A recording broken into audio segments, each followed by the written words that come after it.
Say it louder, Kaelin. The whole court came to hear you crown a brood mare." That was the last thing my grandmother taught me to think in a room full of wolves who wanted me gone, and I thought it the very moment the Alpha King of Duskmoor lifted his goblet under the black stone arches of the hearth hall and told 300 of his people that Cassia Vale, his mistress, was carrying his heir. He did not look at me when he said it. That was the cruelty inside the cruelty. He looked at her, at the way the torchlight ran gold along her bare shoulders, and he smiled the smile that used to be mine, and the words came out of him easy as breath. "By the coming spring," he said, "the Draven line will have its future. Cassia carries my son." The bond broke on the word son. I want you to understand what that is, because most of you will never feel it, and I hope you never do. A mate bond is not a feeling. It is an organ. It grows inside you, the way a second heart would grow, threaded through the first, and for 6 years mine had been rooted in the man on that dais. When he chose her out loud, in front of the pack, the root tore. I felt it go the way you feel a tendon snap in your own wrist, a bright white line of pain that starts small and then becomes the only thing in the world. My knees did not buckle, I made sure of that. But somewhere under my ribs, a warmth I had lived inside since I was 19 simply went out, like a hand cupping a candle, and the cold that rushed in behind it was so total that for one long second I could not remember what warm had felt like. I was standing at the foot of the dais, where the Luna is meant to stand. His Luna. His queen. That was my title, the one the elders had spoken over me the night we mated, the night he pressed his forehead to mine and swore on the moon that no other would ever stand where I stood. I had believed him the way you believe the ground will be there when you put your foot down. And now the ground was not there, and 300 faces had turned to watch me fall. I did not fall. I smiled. I have replayed that smile more times than I can count, and I still do not fully know where it came from. It was not brave. Bravery has heat in it. This was cold and clean, and it moved across my face without asking my permission, and I watched Kaelin see it, and I watched it confuse him. He had prepared for many things. He had, I think, prepared for me to scream, because a screaming woman is easy to have removed, easy to reframe as hysterical, easy to explain to the pack the next morning as a grief that had unbalanced her mind. He had prepared for me to weep, because tears could be called weakness, and weakness was the whole point of tonight. What he had not prepared for was a woman who understood in a single breath that the man she loved had just handed her the only thing she had ever truly needed from him, her freedom. Cassia laughed, a small silver sound, the laugh of a woman who has won and wants you to hear the winning. She laid her hand on the flat of her stomach, over the child that would unseat me, and she tilted her head at me the way you tilt your head at something you have already stepped over.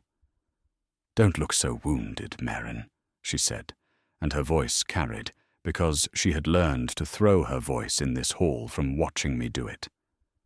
A barren queen is a decoration.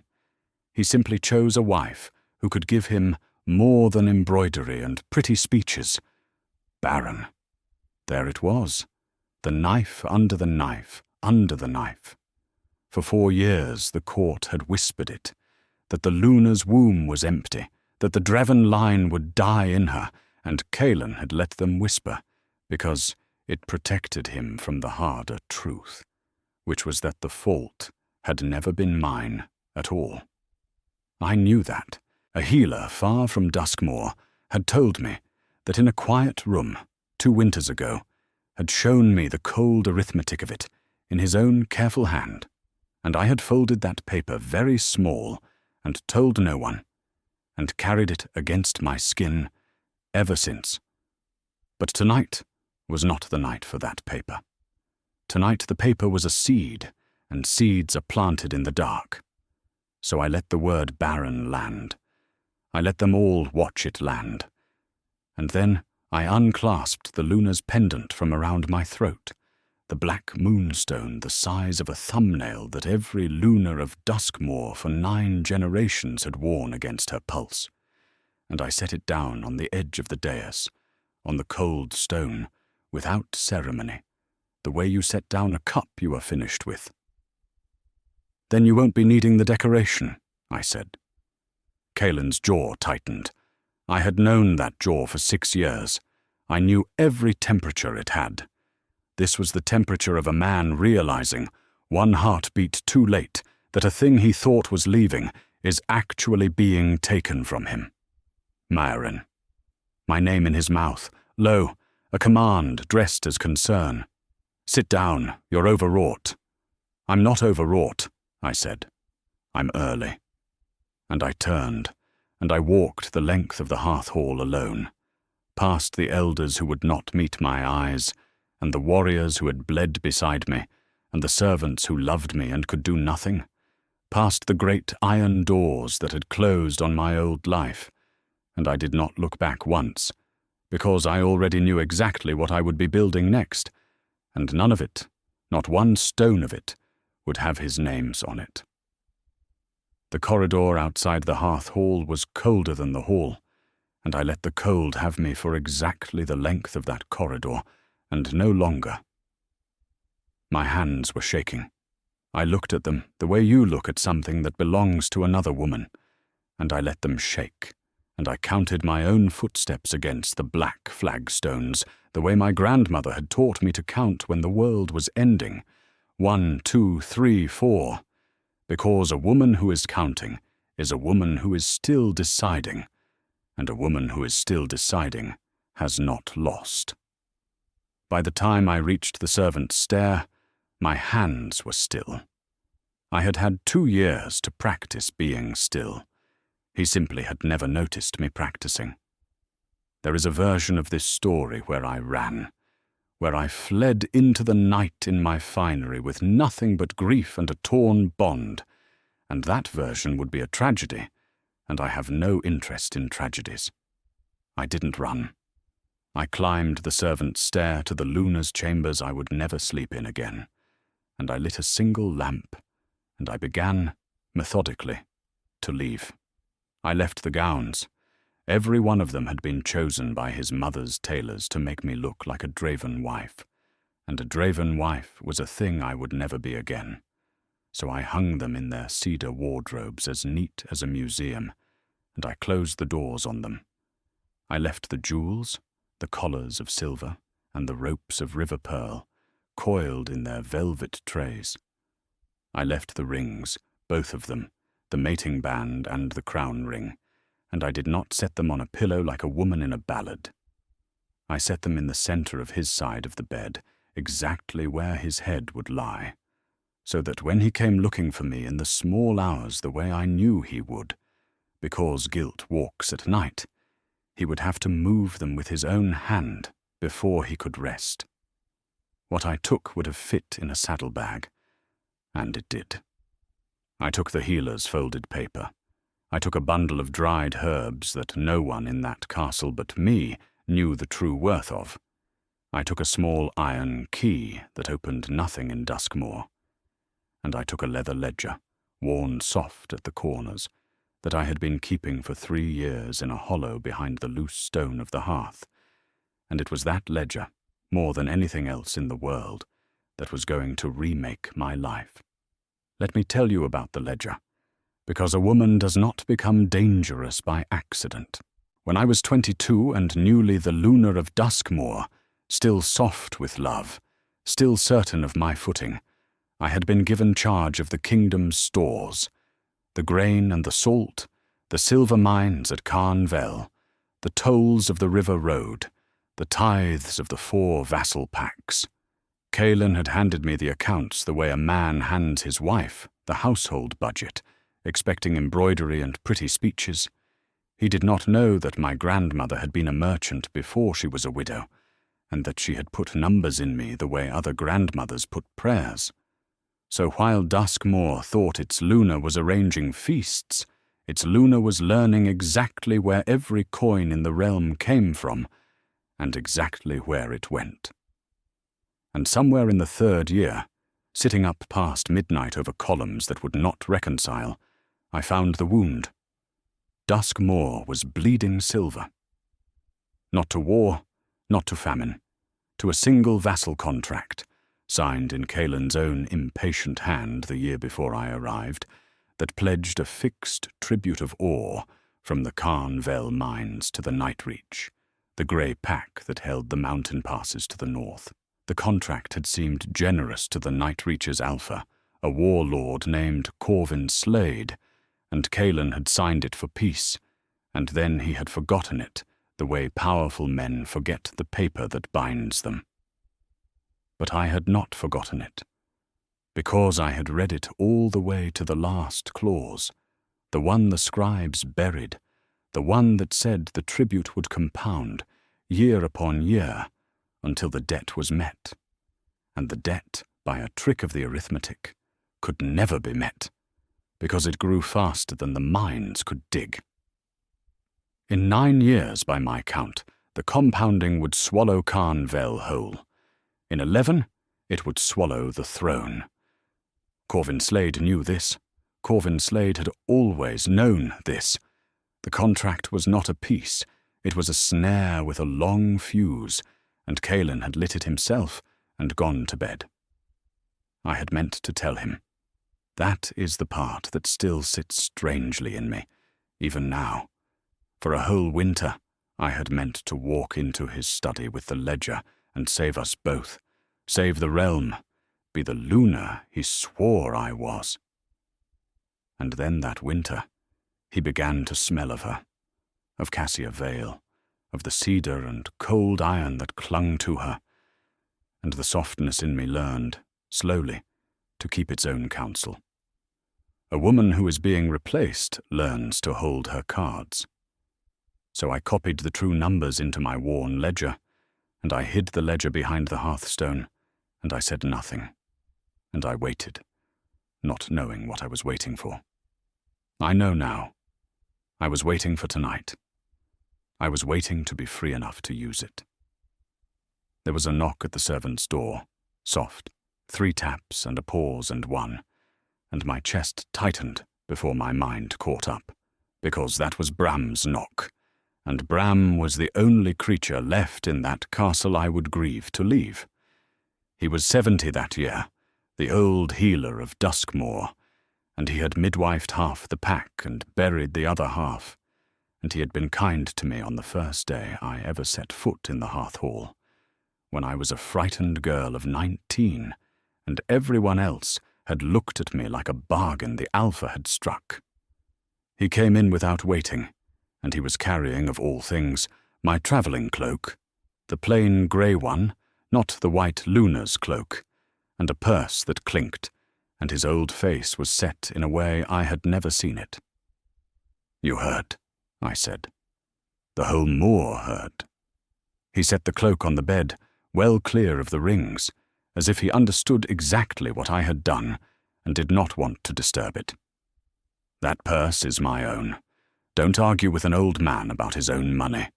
There's a horse saddled at the low gate, the roan, not one of his, and the gate warden owes me for his daughter's fever, and he'll look the other way till dawn."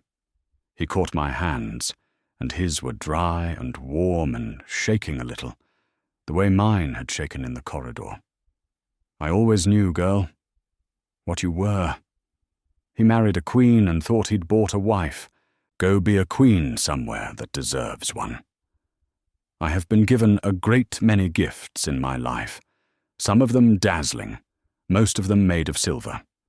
That plain grey cloak and that clinking purse, and those 3 sentences from an old man who had nothing to gain and everything to lose by giving them, are the richest thing I have ever been handed, and I told him so, and he waved it off the way the humble always do. Then he pressed something else into my palm, small and cold, and when I opened my hand, it was a chip of black moonstone. No bigger than a lentil, chiselled from the underside of the luna's pendant years ago, and kept, he said, against exactly such a night as this.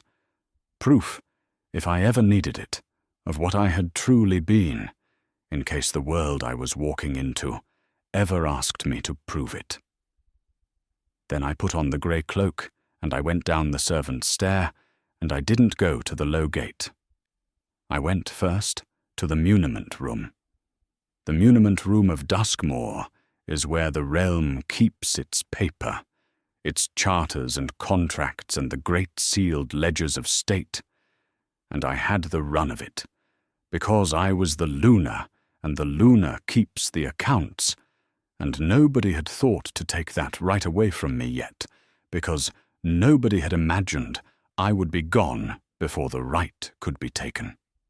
I let myself in with the key I had carried against my skin, and by the light of a single shuttered lantern, I found the Nightreach contract in its long cedar case, the original, Caelan's own careless signature sprawled across the foot of it, beside Corvin Slade's neat, patient one. I didn't steal it. Stealing it would have been noticed, and a noticed theft is a leash. Instead, I sat at the clerk's table, and I copied it, every clause, every buried compounding term, in my own hand onto fresh vellum, and beside my copy I wrote out the true arithmetic. The 9 years, the 11 years, the exact date on which Carn Vel would default, and the exact date on which the throne would follow it into Corvin Slade's hand. It took me until the small hours. My candle burned down to a stub, and when it was done, I rolled my copy tight and slid it into the lining of the grey cloak, and I put the original back in its cedar case exactly as I had found it, and I left Duskmoor with nothing that was theirs and everything that mattered. Only then did I go to the low gate, where the roan horse stood breathing steam into the cold, and the warden turned his broad back and studied the stars with great concentration, and I rode north out of the only home I had known since I was 19, under a moon that did not care, toward a border town I had chosen a year ago for exactly one reason. It was the last place in the world Caelan Dreven would ever think to look for a queen.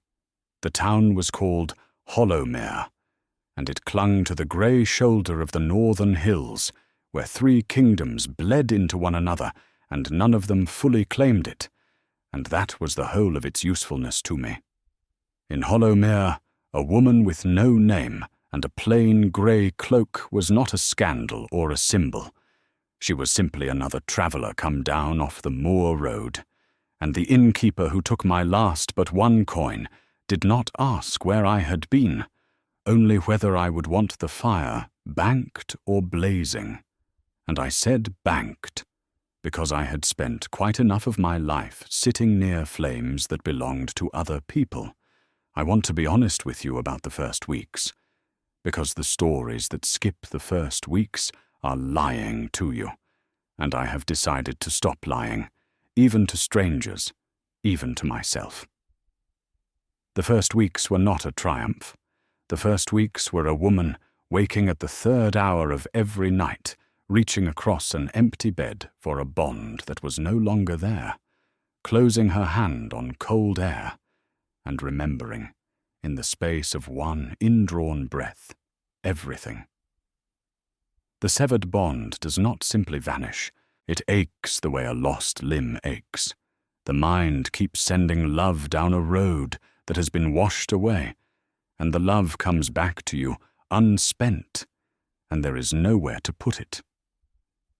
I would find myself, standing over a market stall haggling for onions, suddenly composing in my head the story of my day to tell him that night, and then I would remember there was no him, no night, no telling, and the onions would blur, and I would pay too much and walk away fast.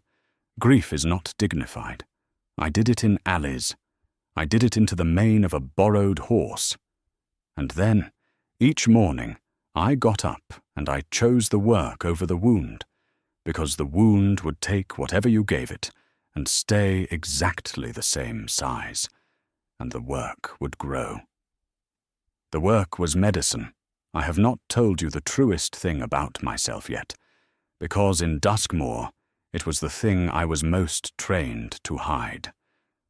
I am a healer, not a court herbalist who dries lavender for the vapors, but a real one, the kind my grandmother's grandmother had been, the kind the old packs called a bone singer, who can read a fever the way a sailor reads weather and set a shattered leg so it walks true, and, most of all, who understands the one thing that the physicians of every kingdom in the north do not understand, which is the wolfsbane sickness.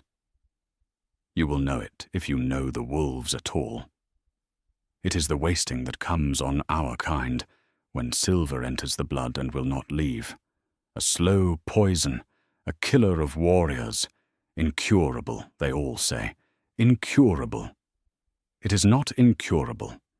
It is merely difficult, and difficult and impossible are two countries with a whole ocean between them. And I had spent my hidden years in Duskmoor rowing that ocean alone. I had cured it. Twice, quietly, on servants no one would miss if I failed.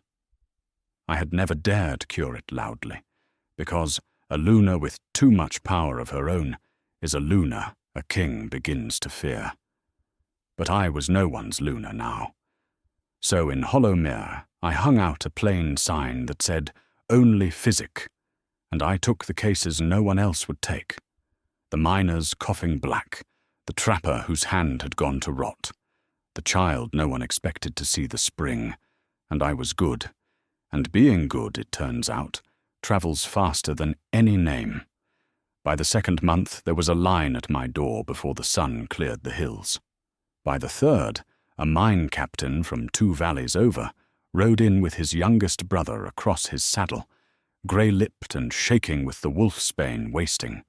3 physicians already given up and gone, and I took the boy into my back room, and I did not sleep for 4 days, and on the 5th day the boy sat up and asked for bread. The mine captain was a broad, quiet man named Alaric Thorne, and he was not, I would learn, merely a mine captain. He was the alpha of Ironmere, the free pack that held the ore hills to the northeast, not a king, for Ironmere bent its knee to no crown, but the master of a hard, honest people who mined the deep silver and answered to no one, and who had been dying, one warrior at a time, of the very sickness I had just pulled his brother back from. He stood in the doorway of my back room while the boy ate, and he looked at me for a long time, and he did not look at me the way Caelan's court had looked at me, as a bargain or a decoration or a womb. He looked at me the way you look at a bridge that has just held your full weight when you were sure it would not. "They said it couldn't be done," he said. "They say that about most things worth doing," I said. "Usually the people who couldn't do them." Something moved at the corner of his hard mouth that was almost a smile. "What do I owe you, healer?" And here is where the ledger woman woke up inside the grieving one, because I had learned, in a black hall under torchlight, exactly what it costs to hand your worth to a powerful man and trust him to price it fairly. "Not coin," I said. "A house at the edge of your hills with clean water and a locked still room where I can make my medicines and teach 2 clever girls to make them after me. And a share, a written share, signed, mine to keep whether I please you or not, in every load of silver your mines bring up, for as long as your pack draws breath free of the wasting." I watched his face while I said it, watching for the flicker of insult that a man like Caelan would have shown at a woman naming her own price. It did not come. Alaric Thorne heard me out, and then he nodded once, slow, like a man closing a fair deal, and he said, "Come to Ironmere. We'll have it drawn up by a clerk who can spell." And that, not the ride out of Duskmoor, not the rings on the pillow, was the moment I stopped being a woman who had been left and started being a woman who was building. 6 months later, Duskmoor was rotting, and I knew it before its own king did. I knew because Ironmere sat astride the northern ore roads, and every wagon that groaned down out of the mountains carried gossip, stacked as high as its cargo, and I made it my business to be near the wagons. I knew because the wolfsbane cure had made me the most sought physic in 3 kingdoms, and men tell their physic things they will not tell their priest, and the miners of Carnvel, Duskmoor's own silver mines, the ones I had watched bleeding in my ledger, had begun coming to me secretly over the border, because their king could no longer pay a healer of his own. That was the first crack, and it told me everything. Carnvel was running dry, not of ore, of coin. The compounding tribute to the Nightreach, the snare I had found in the fine print 3 years ago, had reached the steep part of its curve at last, and every load of silver that came up out of Duskmoor's mountain now went north to Corvin Slade, before Duskmoor saw a single coin of it. Caelan was mining his own throne and shipping it to his enemy, and he still, even now, did not fully understand why the treasury would not fill. But Cassia's child, they told me, for the wagons carried that too, was born in the early spring, and it was a girl, and it was well. I am not made of stone, whatever the end of this story might make you think. When the wagon talk brought me that, the daughter, healthy, black-haired, squalling in the hearth hall where I had been told for 4 years that my own body was too broken to ever put a child, I went out to the cold edge of the Ironmere hills, where no one could see the Luna of Duskmoor grieve for a throne she had thrown away, and I let it have me, all of it, one last time. And then I dried my face on the plain grey cloak, and I understood something that changed the shape of everything that came after. Cassia had been sold to Caelan as the fertile one, the one who could give the line its future. And she had given him a daughter. But the Draven line, by its own ancient and stubborn law, passed only through a son. I had known that law for 6 years. Caelan had staked his marriage, his heir, his whole reckless gamble on a son, and the moon had sent him a daughter. His mistress had not saved his line. She had, without meaning to, deepened the very hole he had dug for himself, because now he had shattered his mating bond, humiliated his true Luna before the pack, split the loyalty of his warriors, and gotten for it a child who could not inherit. The court would already be whispering. Cassia would already be frightened. And frightened people, I had learned, make the men who own them cruel.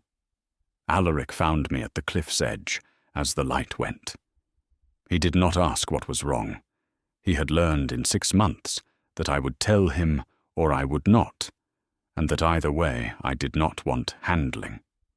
He simply stood a little apart, with his hands in his belt, and let the wind do the talking for a while, and then he said, "There are men from the Nightreach in the low market, Slade's men, buying up mine debt across 3 valleys." He paused. They asked about Carnvel by name. And there it was, the last piece, walking into my hand. Corvin Slade was not merely collecting his tribute anymore.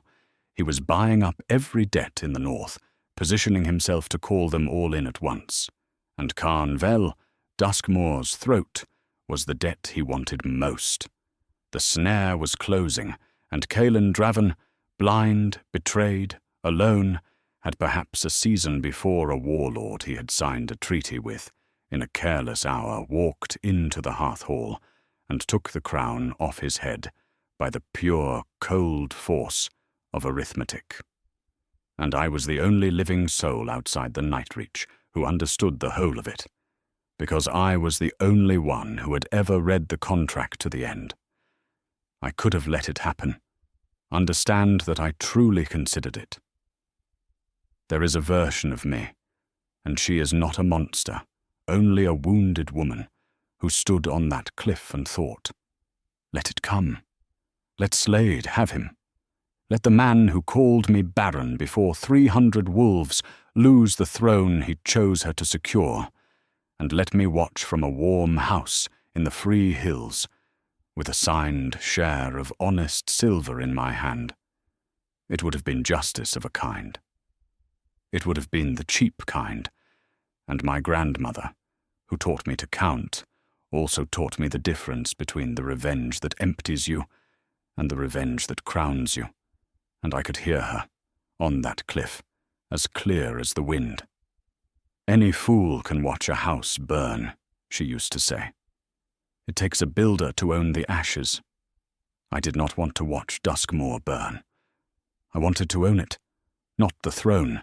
I had no hunger left for thrones, but the thing under the throne, the leverage, the debt, the paper.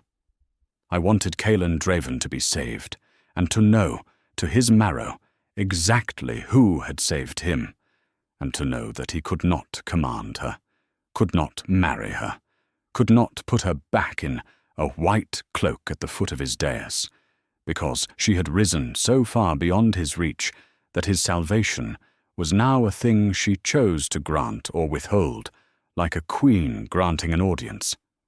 That is a colder fire than watching a house burn. It burns longer. So I turned to Alaric Thorn on the darkening cliff, and I said, I need Ironmere's silver, not to buy, to lend. And I need 3 fast riders and a clerk who can spell. Corvin Slade is about to make the biggest mistake of a long and careful life, and I am going to be standing on it when he falls. Alaric Thorn looked at me for a long moment in the failing light.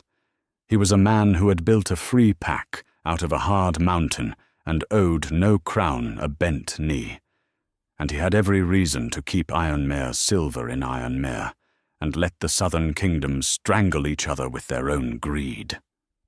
I braced for the refusal, or worse, for the flicker of a man deciding whether the woman before him had grown too large to be comfortable, which was the flicker I had spent 6 years watching bloom and break in Caelan. It didn't come. Instead, Alaric said, tell me the whole of it. Small words. I'm a miner, not a merchant. And I laughed, the first real laugh, I think, since the hearth-hall. And I told him. I told him about the compounding tribute and the snare in the fine print.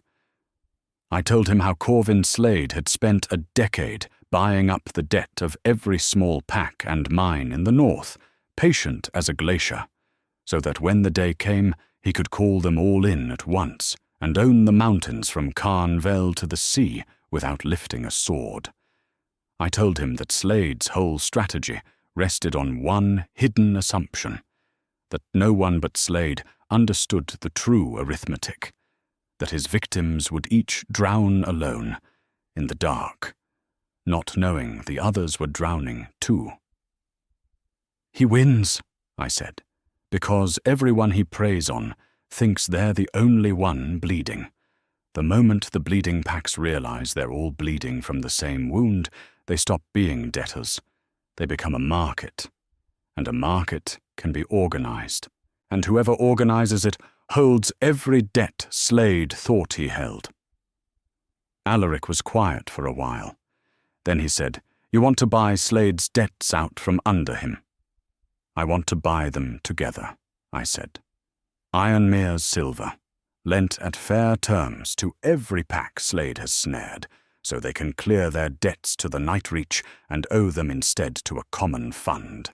A fund with rules written by someone who reads to the end of the page, Slade loses his snare, because a debt that can be paid is not a snare. It's just a loan.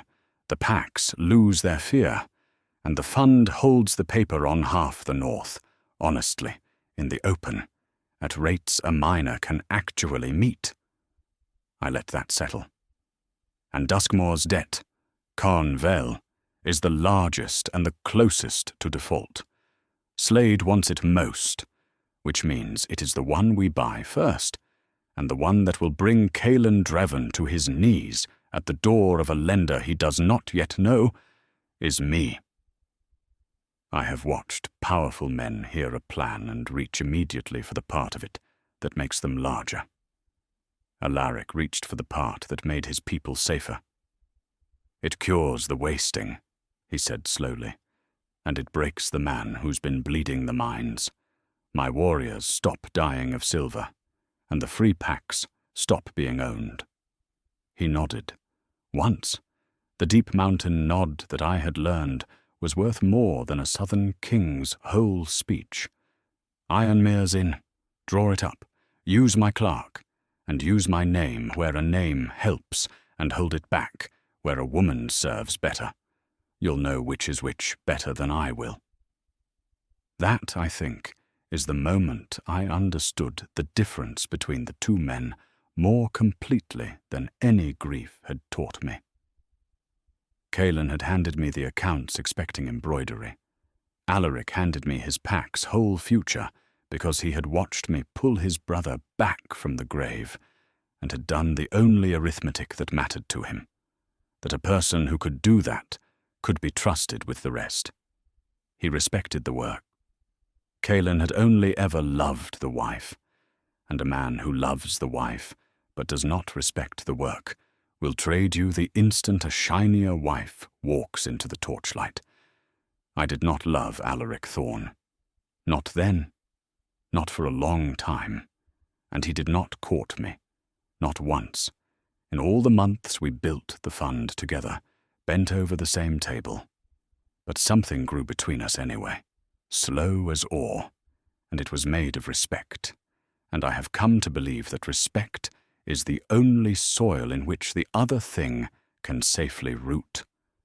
We called it the Hollowmere Concord, because a plain name draws no eyes, and we built it through the winter.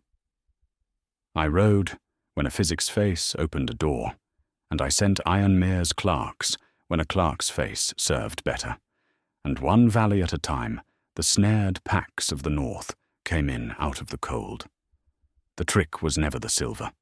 The trick was the trust, and the trust was the wolf's bane cure.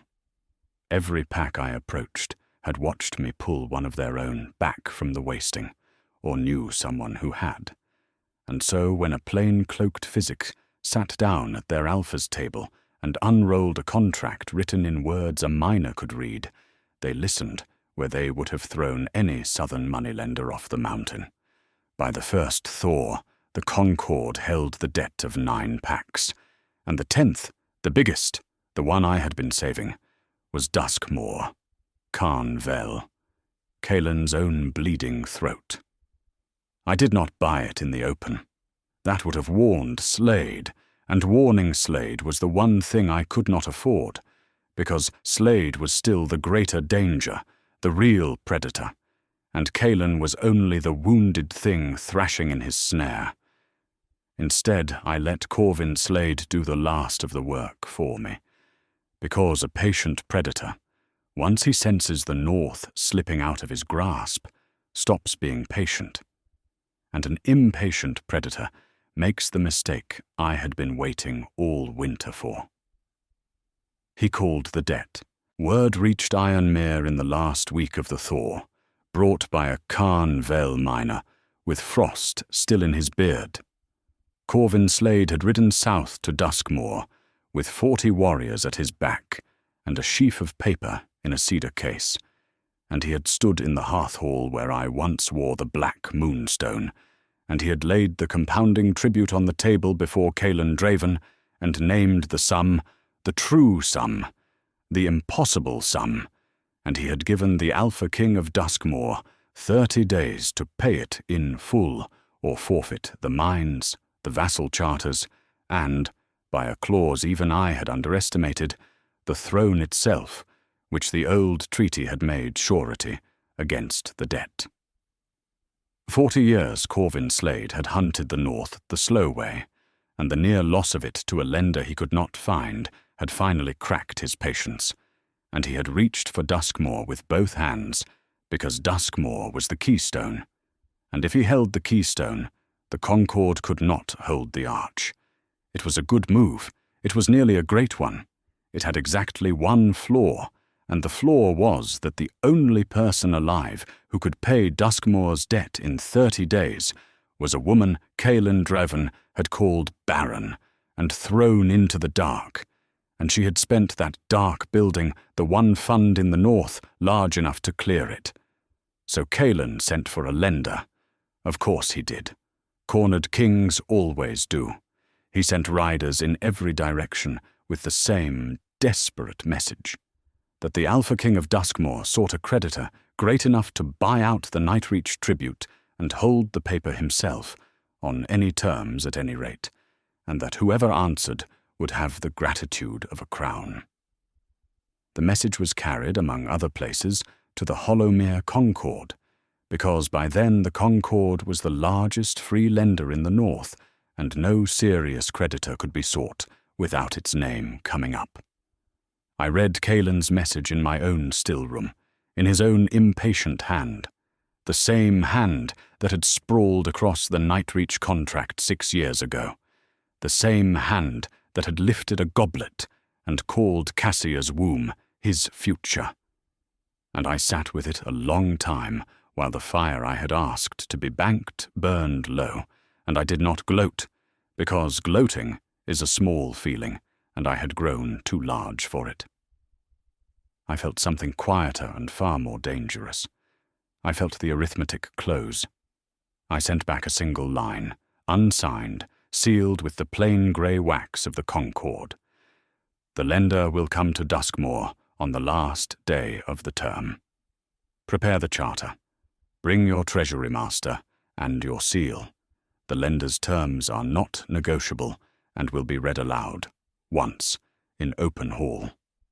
Then I had the Ironmere clerks draw up the instrument that would save Caelan Dreven's throne and end forever his power over me, and I read it to the end 3 times, the way I read everything, and I rode south with Alaric Thorn and 3 warriors and a cedar case of my own, back down the moor road I had ridden up half a year before, with a torn bond and a borrowed horse, toward the black-arched hall where I had once been told, before 300 wolves, that I was a decoration a king had finished with. I timed it for dusk, because I know how that hall looks at dusk, and I wanted him to be standing exactly where he had been standing. The hearth hall of Duskmoor had not changed, and I had. That was the whole of it, standing in the great iron doorway with the last light going bloody behind me on the moor. The torches were lit in the same brackets. The elders sat on the same stone benches, older, greyer, more frightened, because the shadow of Corvin Slade had lain over the hall for 30 days, and they could all count well enough to know what the 31st would bring. Slade himself was there, seated where a guest of ruinous power sits, a lean grey wolf of a man with a patient, reptile stillness. His 40 warriors ranged along the walls like a debt-made flesh, and on the dais, in the black and silver of the Draven kings, thinner than I remembered, a new hardness cut around his eyes that had not been earned by wisdom, stood Caelan. Beside him, half a step back, in a gown chosen to make her look like a queen, and failing, stood Cassia Vale, and in a nurse's arms behind her, the black-haired daughter who could not inherit. They were all exactly where I had left them. Only I had moved. I came in with my hood up, in the grey cloak, flanked by Alaric and my clerks, and for the length of the hall no one knew me. That is the strange arithmetic of power. I had stood at the foot of that dais for 6 years, and been looked at every day. And yet, when I walked its length as a lender instead of a wife, wrapped in grey instead of white, not one of them saw the lunar until I chose to be seen. The steward announced us as he had been told to. The creditor of the Hollowmere Concord, come on the last day of the term, with the instrument of the debt. And Caelan, I watched him do it, squared his shoulders and arranged his face into the expression of a king receiving a merchant. That particular blend of gratitude and condescension that powerful men wear for the people who are about to save them, and he said, in the voice I had loved and unlearned, "You are welcome in Duskmoor, lender. Name your terms and let us be done. The realm has bled enough this winter." The realm has bled enough? I almost laughed. He did not know the half of what the realm had bled, or to whom, or how the wound had been read to the end by a woman he had thrown away. I stepped forward to the foot of the dais, to the exact flagstone where I had set down the black moonstone 6 months before, and I put back my hood. I have thought a great deal about what a face does in the instant it recognizes the impossible. I had a long, cold season to prepare for the sight of Caelan Drevens, and even so it surprised me, because it was not, first, guilt or fear or fury. It was a kind of childlike disbelief. The look of a man watching water run uphill, his whole understanding of how the world was arranged coming apart behind his eyes. His lips moved around my name and made no sound. Beside him, Cassia went the grey of old ash. And Corvin Slade. This is the part I savoured, because Slade was the dangerous one. Corvin Slade sat forward 1 slow inch, and his reptile stillness sharpened into something almost like respect, because he was a man who understood snares, and he had just realized he was standing in one. "Maren," Caelan said at last, and it came out wrecked. You're the Concord's creditor." "I am the Hollowmere Concord," I said, and I let my voice carry the way I had learned to throw it in this very hall. "Every silver coin in the instrument that will buy your throne back from Alpha Slade tonight is lent on my word, held by my rules, and read to the end by me. You sent riders across the north, seeking a lender great enough to save you." I let the silence stretch until it hurt. "You threw the lender out of your bed and called her barren before 300 of your people. Here I am." The hall did not breathe. Somewhere along the wall, a warrior I had once bled beside made a sound in his throat that might have been the beginning of a cheer, and thought better of it. Caelan came a step down off the dais, and his hand lifted toward me the old way, the way that used to move me across a room, and he said, "Maren, thank the moon. Whatever I did, we can. You came back. You came back to—" "I came back to read you the terms," I said. "Sit down. I want you to understand that I did not raise my voice. That is the whole art of it, the art my grandmother put in me, and Caelan never learned. He had ruled by the size of his voice and the weight of his hand, and here at the end both were useless, because the woman at the foot of his dais held his throne in a cedar case and didn't need to shout to say so. He sat down. The Alpha King of Duskmoor sat down on the edge of his own dais because a woman in a grey cloak told him to, and I saw the elders see it, and I saw the warriors see it, and I saw Corvin Slade see it, and begin, at last, to be afraid. "Here are the terms," I said, and I unrolled my copy, and I read them aloud, once, in open hall, exactly as I had promised. "The Hollowmere Concord will purchase in full the Night Reach tribute, and every debt secured against the crown and mines of Duskmoor, discharging Alpha Corvin Slade's claim this night and forever. I turned my head and looked at Slade for the first time. The compounding clause you buried in the 4th article 11 years ago, Alpha Slade, I read it. I read it 3 years ago, sitting up past midnight in this castle while its king slept beside another woman. Your snare only ever worked in the dark. I've lit a lamp. Slade said nothing. Slade was far too clever to say anything. He simply inclined his head a fraction, one predator acknowledging that another had reached the kill first, and I knew then that the Night Reach would ride north before dawn and trouble the free packs no more, because a snare-setter has no stomach for an open field. Then I turned back to Kaelan, and I read him the price.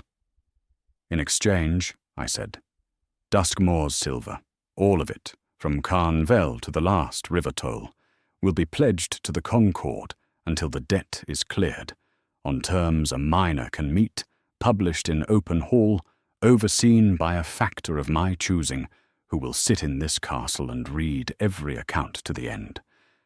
The throne remains yours. I paused. The mines answered to me. Kaelan was on his feet again. This was the moment I had known would come, the moment the wounded animal forgets it is caught and lunges, and he lunged the only way he knew how. You forget yourself, he said, and the old command came roaring up into his voice, the alpha timbre that had bent the pack for 20 years, the sound that used to move through my bones like weather. You were my Luna. You are still bound to this realm. To me, by law and by Merin, by the bond, The bond broke, I said. The night you named her womb your future. I felt it go. You didn't. That, more than anything, is why you're standing in this hall, begging a stranger for your crown. I let that land. And the command, Kaelan, the voice. I want you to notice something. I stepped closer, close enough that only he and the moon could have measured the distance. It doesn't work on me anymore. It hasn't worked on me since I stopped needing anything you had. That's the secret no king is ever told. Your power over a person is exactly the size of what they still want from you, and I don't want anything from you. I outgrew the whole of you in a border town you'd never bother to visit. So sit down and take the deal that saves your people, or refuse it out of pride, and hand this hall to Alpha Slade.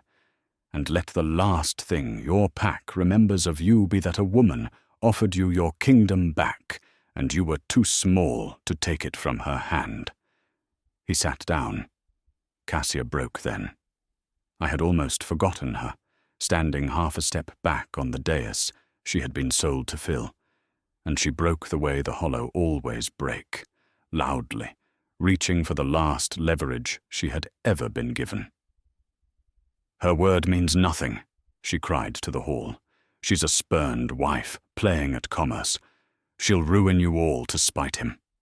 She's barren, and now she's mad with it. I'm not barren, I said, and for the first time all night I said something not to Kaelan, but to the whole hall, to the elders and the warriors, and the frightened servants who had loved me, because some paper is a seed, and I had waited 6 months to plant this one in the light. I drew the healer's folded note from against my skin, the one I had carried out of this castle, and I didn't read it aloud, because its contents were mine, but I held it up so they could see it existed. 2 winters ago, a healer far from Duskmoor examined me, and examined the king, and wrote down the truth of why the Dreven line had no child. I've carried it ever since.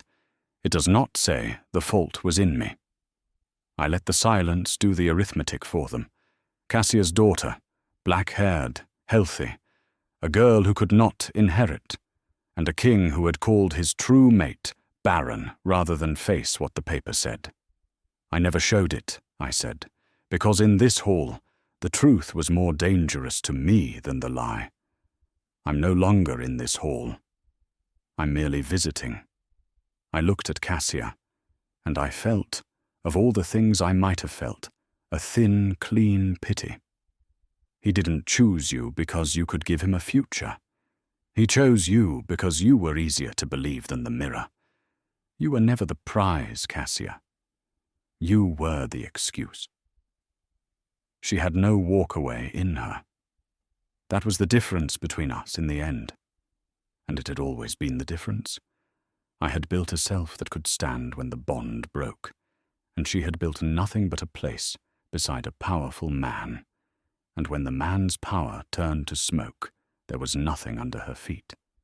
She fled the dais in tears, and no one moved to stop her, and the black-haired child cried in the nurse's arms, and I felt the pity deepen because the child had chosen none of this, and would carry all of it, and I resolved, quietly, in that moment, that whatever else the Concord did in Duskmoor, that girl would never want for a physic or a teacher, because the sins of the parents are a debt that ought never compound onto the child.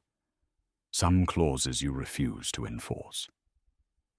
Then I laid my copy of the instrument on the dais, beside Caelan's hand, exactly where 6 months ago I had laid 2 rings on his pillow, and I set beside it a pen. You built the snare that hangs your throne, I said, low, for him. I bought the lumber back. Sign, and your people live, or don't, and learn what I learned in a cold corridor half a year ago, that the ground isn't always there when you put your foot down. And Alpha King Caelan Draven, who had once sworn on the moon that no other would ever stand where I stood, took up the pen with a shaking hand and signed his silver over to the woman he had thrown into the dark, and the hall let out its breath, and it was done. I stayed in Duskmoor only 3 days, and I did not sleep in the castle. There was work to be done that only the person who had read the whole ledger could do, and so I did it, in daylight, in the open, at a plain table set up in the muniment room where I had once copied a contract by a guttering candle. I installed the Concord's factor, not a warrior, not a lord, but a sharp-eyed woman named Tavi, who had been a mine clerk at Carnvel, and knew where every coin came from and where it went, and who cried a little when I told her the position was hers, because no one in her whole life had ever asked her to read anything all the way to the end. I set the terms of the silver in language a miner could read, and had them nailed to the door of the hearth hall itself, so that no future king could bury a snare in the fine print of Duskmoor again, because the whole realm now knew that fine print was where thrones went to die. And I met, once, at their request, with the elders, the same grey men who hadn't met my eyes the night I was cast down, and they offered me, haltingly, the thing they thought I had come for. They offered to set Cassia aside and restore me. They offered me the black moonstone. They offered me back the white cloak and the foot of the dais and the title Luna, as though it were a gift and not a cage, as though I had bled through a whole winter to be allowed to stand again in the exact spot where I had been humiliated. I laughed. I did not mean it unkindly, but I laughed because the offer was so perfectly a measure of how little any of them understood. You think I climbed out of the snare, I said, to climb back into the cage. I stood, and I gathered the cedar case that now held Duskmoor's own leash. I don't want the throne. I never wanted the throne. I wanted to be a person whose worth couldn't be granted or revoked by the man on it. I am that person now. The Luna's cloak is white, so it shows every stain, and I have spent quite enough of my life being careful. I'll wear grey. And I left them the black moonstone on the table, next to my empty chair, because I had a chip of it against my skin already, given to me by an old man who loved me for nothing, and that lentil-sized piece was worth more than the whole pendant had ever been, because it had been given freely, and everything Duskmore offered came with a hook in it. I saw Caelan once more before I rode north, and it was not in the hall. He found me at the low gate at dawn, where the roan I had ridden out on stood saddled again, and the same old warden turned his broad back and studied the stars, and for a moment the whole 6 months folded shut like a book, and it was the night I left. Caelan looked older in the grey light than he had by torch. Whatever cruelty had cut those new lines around his eyes had not made him strong. It had only made him tired. He did not command this time. He had finally learned there was nothing left to command with.